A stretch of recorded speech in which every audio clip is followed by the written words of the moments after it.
Hi, intrepid viewers. Here we are. I'm doing requests now. I have a huge list of potential candidates for 2020 to get through, but I do try and keep up with your requests. And I want to do a special shout out to the Australian viewers who have been in-house now since the beginning, many of you. Thanks. I don't thank you enough. I love it. So trust me on that. And one of you guys reminded me, Trump tried to get a casino license in Australia back in the day, obviously when he was busy carrying on in Atlantic City. So he applied and he was refused by the Australian government because he was seen to be a man of bad character, and basically because he was in so much debt constantly, and because of his mob connections. Hello? If the Australian government could find this out, how the hell did he become President of the United States? Anyway, we're here now. Okay, so the first bit of this today on request is, will Trump declare martial law? Now, I wasn't even going to read on the emergency because we all knew it was coming, and we all know there's going to be court challenges, and we all also know that it's a diversion. Once again, you know, he's the master of diversion. But there seems to be no end game, and while the GOP might be mulling over his mental health, they're not doing anything. So anything could happen on this watch. So when I first read martial law, I thought, but you know what? Who knows? Who knows?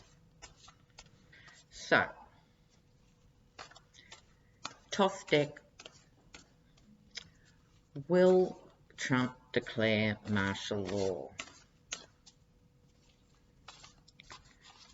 I don't think any of us had any idea really how much power, individual power, the President of the United States had till Trump was in the chair. There was always this feeling, oh, well, it's three equal branches of government and, you know, all these checks and balances. But, you know, there he is, crashing his way around. But will he declare martial law? Let's find out. So just a 5-carder on this. Look here. You know, this man truly is something. In the middle, the 8 of Wands, things happening very swiftly. We're all in this sort of weird twilight zone. On the one hand, things seem to be happening so slowly and the sky's still there, and then on the other hand, they're happening really quickly. This is one of the quick things. He's constantly using what's left of his tiny toad-like brain to come up with new ideas all the time. And this could well be the new idea. Oh, I'm hearing Stephen Miller. Oh, could be Stephen Miller's idea. Okay, so what's going to happen about it? Well, underneath, there's the 3 of Pentacles, the group work card. It's called Works in the top deck. It's like it's in the works. I mean, really? But don't worry, viewers. I really don't think it'll get to that. He has the Tower. And look, he's on the top floor of the Tower, and that means he's got a long way to fall. The chaos and destruction of the Tower. So these ideas, the idea of martial law, I didn't think it would turn up in any capacity here, but it does. And I really think Stephen Miller is driving this particular game, because he has this Gestapo mentality, Stephen Miller. He's really, really, really weird. What's on top of it all? The family money card, the intergenerational card of wealth, him trying to protect the family at any cost. So, you know, geez. Then there's the Prince of Cups or the Prince of Darkness. He's emotionally driven and will stop at nothing to try and protect the family. But we need to read a bit more on this. What this has given me, this preliminary reading, I'm now calling it, is, you know what, he is thinking about it. That's how dangerous he is. He's thinking about martial law. I mean, really. I now have to. I might use the Rider-Waite for clarifiers here. Really? Who's going to stop Trump? What's going to stop this stupidity? Oops. What's going to stop this stupidity? What's going to stop Trump declaring martial law?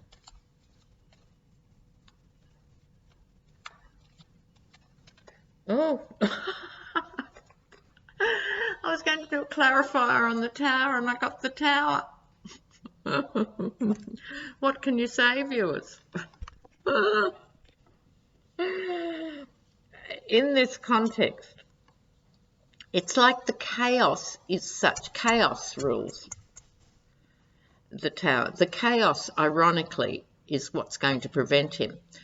A little digression here.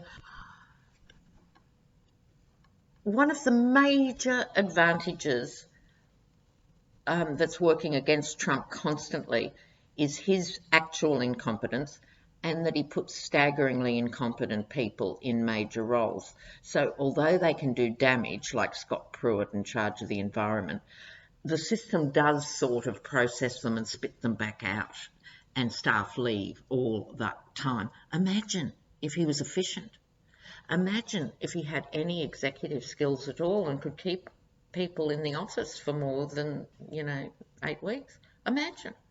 So the chaos is actually protecting America on some fundamental level, meaning he can't concentrate long enough to even formulate the idea.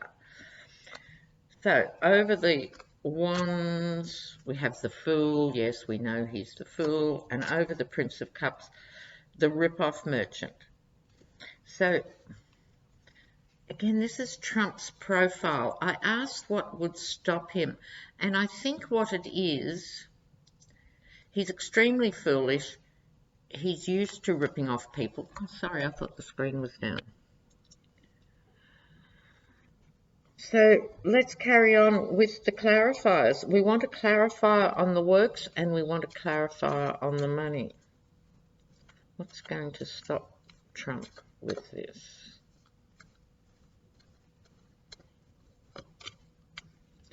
The GOP card.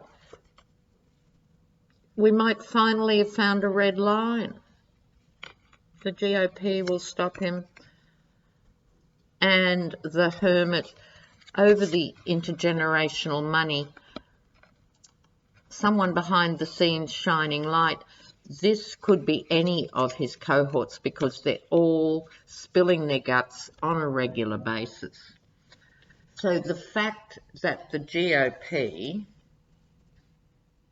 have been so ineffectual, they actually would not let that go ahead. Finally, we actually have a bottom. Can you believe it? All right, now let me separate the decks again and go back to the top, because I'd like to do a little update on Roger Stone. And like so many of these characters, they've been around Trump for years. They've been in each other's pockets. They've partied together, probably in many cases had sex you know, together. Who knows what they've done, but they've done it all together for years and years and years and years. And Stone was one of those. But now we know that Muller has, dirt doesn't do it justice. He has the treasonous implications for Stone for dealing with Russia. WikiLeaks and Russia. Okay, now Stone, those are federal crimes. So will Trump pardon him, I hear you say? Well, I'm glad you asked. Because Mueller, in his infinite and ongoing wisdom, yes, these are federal crimes, but I saw a very interesting commentary on this the other night on MSNBC or something, and this was the question, but what if he pardons Stone? That's why Mueller made sure when the arrests and the searches took place, bear in mind, Roger Stone lives in Florida. Florida, I'm sorry to any Floridans out there, but I'm sure it's not news, is a corrupt state. Otherwise, you would have different people in there now after the last election that was stolen. Okay, so Florida, being a corrupt state, would not necessarily have prosecuted Stone for any of the state offences. Mueller, one step ahead, made sure he raided the New York office of Roger Stone. So he only needs one phone call, one email, one thing that was sent from New York, and a lot of the stuff goes to the New York State Attorney, which is a pardon-free zone. So bless. So let's have a look. What is happening? Manafort too. I should do a little one on Manafort.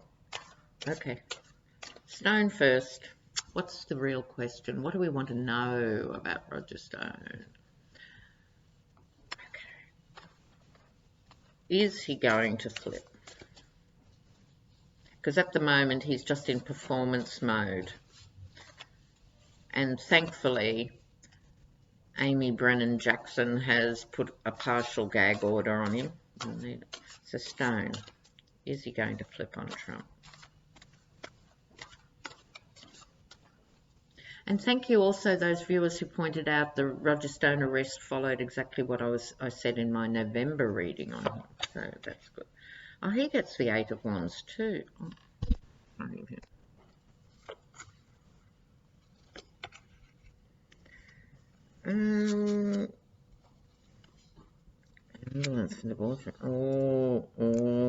Hidden agendas. All right. Things are happening fast for Roger Stone. Yep, we know this.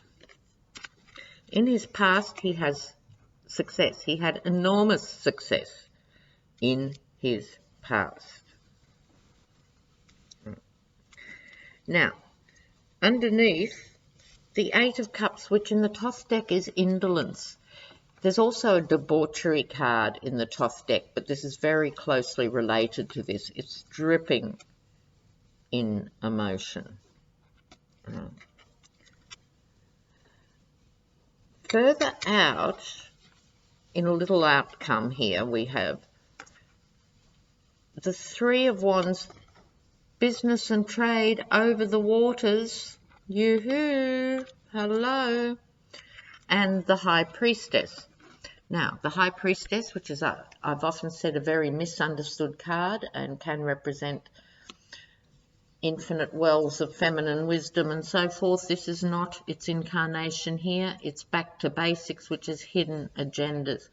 His hidden agendas are coming to the forefront and will be unveiled for us all to see. I'm very pleased about that. But he, like Trump, cannot shut up. So when he was being interviewed constantly prior to the gag order, he was effectively saying in many cases, and journalists commented on this, he big notes himself. I think he's a clinical narcissist as well, because he kept saying, it was me, I made the campaign work. I did everything in the campaign. It's all about me. Trump would be nowhere if it wasn't for me. What about me? I did everything. You're going up on federal and state charges in relation to very serious charges, and you're saying it wasn't just Manafort and Gates, it was me. I mean, these guys are sociopaths. They're complete sociopaths. They're incapable of even self-preservation. All they have to do is shut up. And millions of Americans go, well, these are okay guys. People are just, bitching away because they made so much money. People can delude themselves. But no, they are card-carrying sociopaths. Goodness me. All right. And we're going to quickly have a look in at Manafort, who's looking at a gigantic sentence of between 19 and 24 years recommended by Mueller. Now, in Australia, usually the prosecutors aim for quite a high sentence and talk about some mitigating factors, and then it's up to the defence to try and build up the mitigating factors. This guy's 70 years of age, etc., etc. Again, another one who's talked his way out of mitigating factors. He's seriously looking at a long sentence. So the question that's been in the news this week is, why? Why has he continued to lie when he's going to go under? Now, when I did a reading on Manafort months ago, I saw him really begging for witness protection. And I think it's as simple as he didn't think it would go this far. He really didn't. But he's got the Russians on his ass. So let's see what's going to happen with Manafort.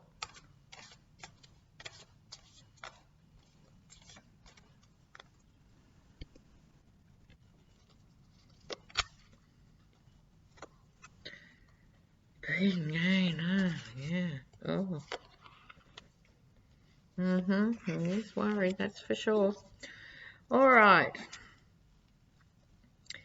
In the middle, his signifying card for this reading is the Nine of Pentacles, or gain, and gain being greed. In the judge's statement, she kept referring, in Mueller's sentencing recommendation, he talked about greed. This was a guy who's well educated, had made money in various ways, not altogether legal, but had money, so he only kept doing what he was doing for absolute greed.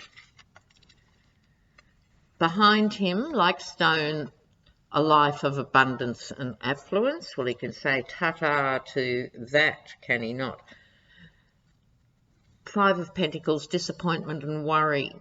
The wheels of worry churning in his brain. What's on top? The Three of Wands. Again, like stone, business and commerce over the waters. So he basically made a living for 20 years or so, putting in ruthless, sadistic, non-elected dictators in all sorts of countries. This speaks to the calibre of the man, does it not? That's what he was doing before he got in bed as completely as he has with the Russians. He's now got the Princess of Wands, my Ivanka card and other contexts. He's caught by the tiger's tail. He has dealt with the Russians enough to know they play serious. They don't muck around. He noticed the poisonings in the UK and stuff. I think he's more scared of the Russians than he is of the American system. He is deeply petrified, and not without reason. So, like I did last time, I really think he's either asked for witness protection and been turned down, or they're going to wait till after sentencing, and he and the family might the family might get witness protection because of the threats he's under. One of the daughters has changed her name, but I don't think that's enough. Okay, so things, it's Manafort spent 4th stone, still to fall off the perch. He still thinks he's this and all that. You know, he really, really, really does. So, there you go. Trump's thinking about a state of emergency, but won't actually do it. Not state of emergency, he's done it. What was it? Martial law.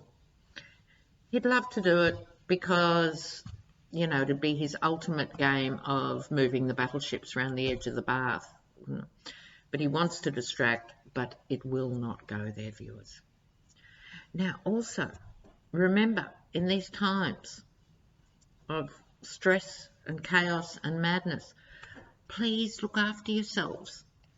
Don't let this stuff paralyze you. It's really, really, really important to stay engaged, but only bite-sized pieces. You know, knock back on the news a bit.